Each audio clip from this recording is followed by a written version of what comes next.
আজ যখন আমি ডিউটি থেকে ফিরছিলাম, হঠাৎ করেই না আমার চোখটা আকাশের দিকে যায় আর আমি থমকে দাঁড়িয়ে পড়ি।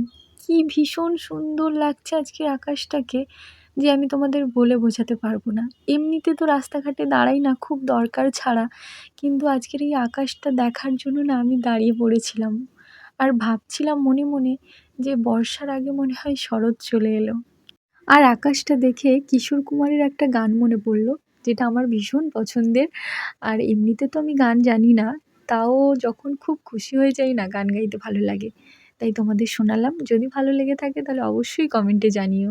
আকাশ কেন ডাকে, মন ছুটি চায়, ময়ূর পঙ্খী মেঘ ওই যায় ভেসে যায়। আজকে তবে আসি, দেখা হচ্ছে কাল।